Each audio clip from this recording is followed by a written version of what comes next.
Eu tenho muitas porque eu vivi sempre muito rodeado de livros, desde pequeno. Houve um incentivo muito grande do meu pai e da minha mãe da gente ler. Eu tenho uma referência muito grande aos 10 anos. Essa foi marcante, foi quando eu declamei pela primeira vez Casimiro de Abreu, no Machado Sobrinho. Eu estudava na 3ª série, tinha professora chamada professora Dona Ilka. E ela pediu para que os meninos tivessem uma poesia para se apresentar de poetas românticos. Eu peguei Casimiro de Abreu, Deus, fui apresentar para a sala, eu era muito pequeno, era muito feio, tinha uma voz muito fina. E aí eu apresentei esse poema e foi a primeira vez que eu vi a sala, em vez de tirar sarro da minha voz, foi a primeira vez que tirou, na verdade, que bateram palma. E foi a primeira vez que eu tive felicidade por mim mesmo. De eu identificar o meu indivíduo perante o todo. Então quem despertou isso foi a poesia. Foram muitos porque quando eu estudei na adolescência, eu tive o prazer de na 5ª série ler uns 100 livros e na 6ª série ler 120 livros. Eu era muito ficcionado por literatura. Então assim, eu passei a literatura infanto-juvenil dentro do universo de ler toda a coleção Vagalume. Eu li muita coisa muito cedo, né? Eu li O Último Dia de um Condenado à Morte muito cedo, e do Vitor Hugo, inclusive, que era para eu ter lido bem depois, mas assim, descobri algumas coisas, e é isso.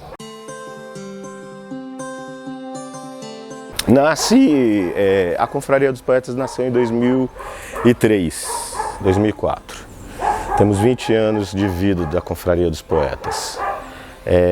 O slam, ele é bem recente. O slam começou na década de 80, 89 nos Estados Unidos e chegou no Brasil em 97. O slam é um movimento mundial de poesia falada que acontece em todo o mundo.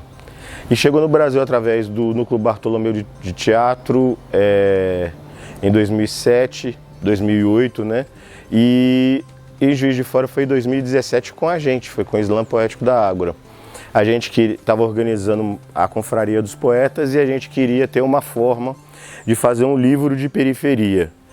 Eu já tinha a observação que Juiz de Fora era uma cidade muito literata, inclusive assim, a periferia pelo samba. Eu descobri isso pelo samba. Então a gente apresentou uma proposta de fazer um livro. Aí desse livro, o método de entrar nesse livro de periferia seria participar de um slam.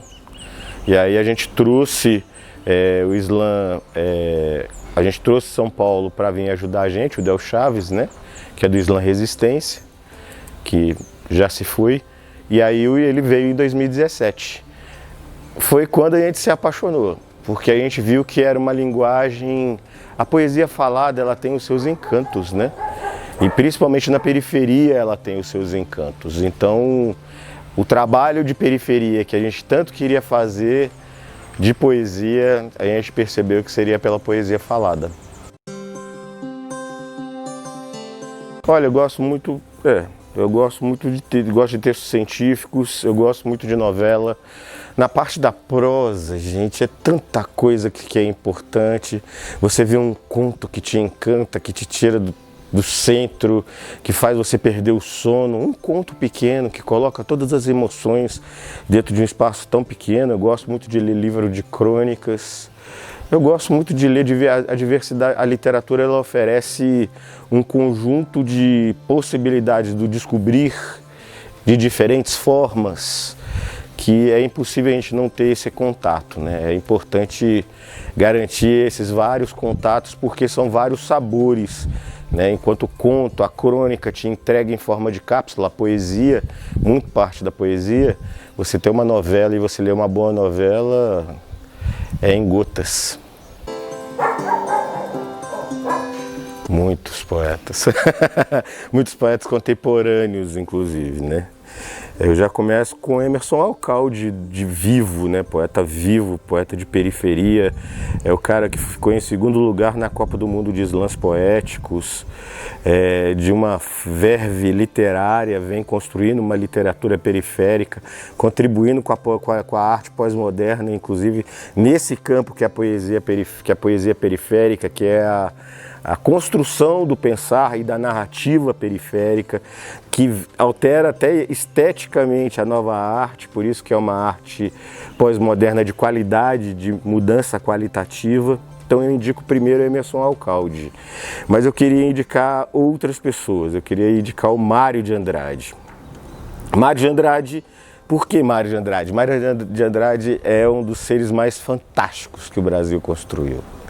É um cara que ele consegue, numa ânsia de viver, do teu tempo de viver, era de construir, identificar, catalogar, constituir o que era a memória do povo brasileiro em arte, cultura, e um polímata, um cara que consegue falar sobre tudo.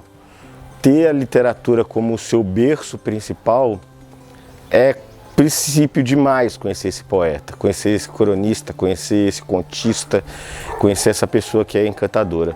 E o terceiro que eu indico é Neruda, também. Eu vou começar pelos básicos, elementares, que tem livros e livros, tem formas e formas. Vou repetir porque faz bem esse livro na minha vida, do espanto que ele me deu. O Último Dia de um Condenado à Morte, de Victor Hugo. É um livro que te faz repensar um conjunto de valores, né? Um conjunto de valores. Esses valores importantíssimos da gente considerar o que significa o horror de uma pena de morte e o que significa esses últimos momentos na forma romanceada. É um livro que eu indico para todo mundo. E é uma mudança muito grande do perfil do Victor Hugo.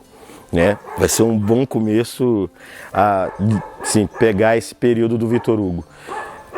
Eu indico O Feijão e o Sonho, Orígenes Lessa. Foi um livro que o Orígenes Lessa fez em 8 dias para o jornal.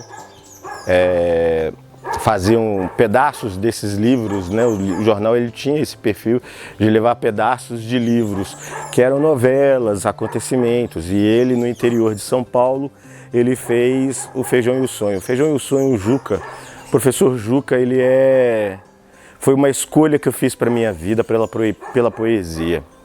Eu sabia que quando eu li a primeira vez O Feijão e o Sonho, eu já o li mais de 12 vezes, ele é um reencontro meu constante sobre esse momento dadivoso que é se olhar como poeta perante o mundo. Poeta é um conceito, além da questão do fazer poesia, escrever poesia. É um entendimento de vida.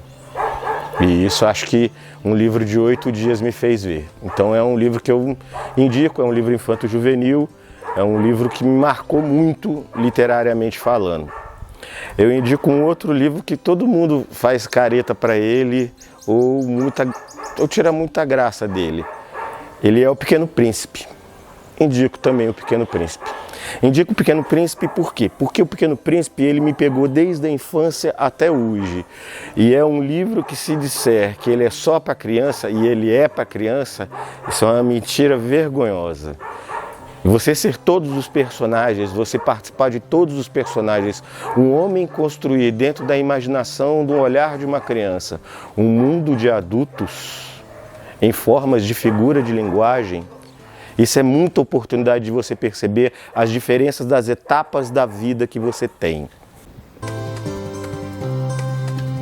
Tem uma demanda de leitura, então essa é uma da primeira escolha. Eu tenho um conjunto de livros que eu quero transformar em vida. Então eles já estão separados para eu lê-los. São livros que eu ainda não consegui, que estão ainda dentro do universo clássico, que estão no universo de várias coisas. Tem também... eu gosto muito de saber das novidades que acontecem. Mas agora, particularmente, eu estou querendo estudar por que há tanto estilo de fascismo dentro do mundo. E isso, para mim, vem sendo uma compulsão. Eu entender por que a gente vive um período de tanta irracionalidade. Por que a gente está vivenciando um período em que o irracional, o gosto pelo mercado, acima de tudo, uma palavra única, uma uniformização, uma tentativa de uniformização da humanidade seja uma coisa tão presente. Então, ultimamente eu venho me debruçando em entender no campo psicológico, social, ideológico, o que significa o fascismo.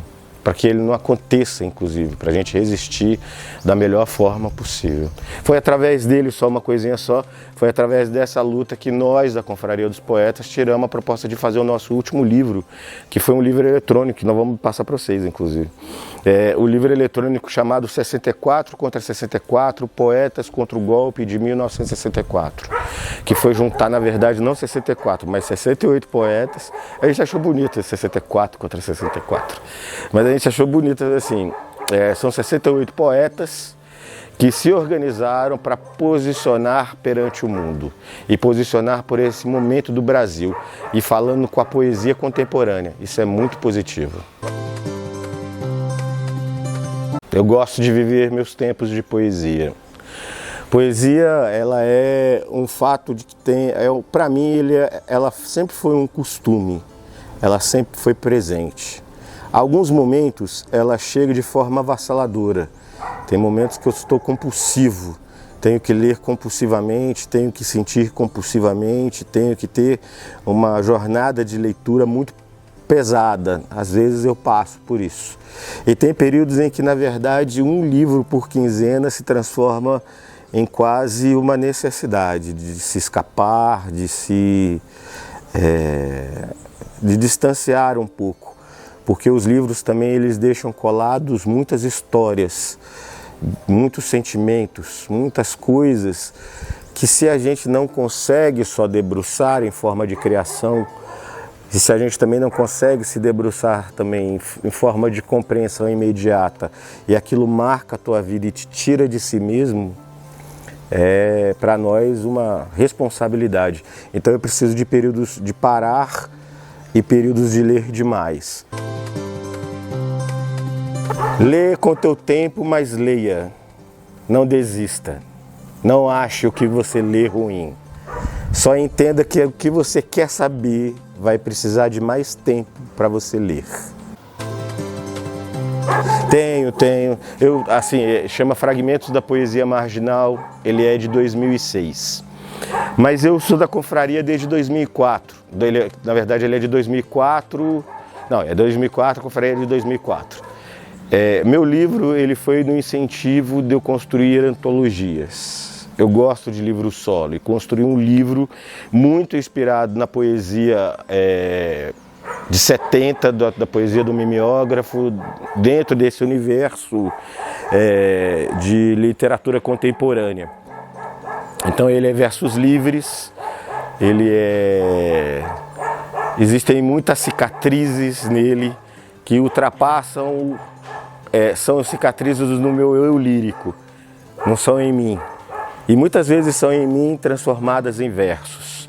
Mas é meu livro que está profundamente, meu eu lírico é que está profundamente marcado por essas cicatrizes, que transformam ele em várias faces, em várias nuances. Então é um conjunto, né? Por isso que a gente consegue fazer uma antologia dentro do Fragmentos da Poesia Marginal, que para mim foi muito importante. Mas para mim, meu gosto individual, como literato, como poeta, meu gosto é fazer antologias. A Confraria dos Poetas fez 6 antologias, eu tive orgulho de participar de todas. E meus poemas vêm nesse sentido, que além de fazer livros, que são na verdade um espaço de apresentar obras de arte, no caso da poesia, que são várias poesias, eu gosto de dividir espaços, eu gosto de dividir sonhos. Aos elefantes brancos. Morte aos elefantes brancos, adornados de memorandos numerados e pedras de ofício. Sepultem seu gosto burocrático de sua carne gorda e corrupta e sua medíocre tromba de domínios. Morte aos elefantes brancos e morte aos seus donos de terno e gravata, magnatas em potes de classes dominantes e moradores em castelo de marfim. Não titubeie, fuzile seus passos de deboche e suas sádicas patas, que castigam um povo com orçamentos frios, com filas e com senhas e com papéis e com salas de espera. Morte aos elefantes brancos, Ódio aos seus pesos que sufocam, aos seus dentes que maltratam e suas bostas que tripudiam. Sim, morte aos elefantes brancos.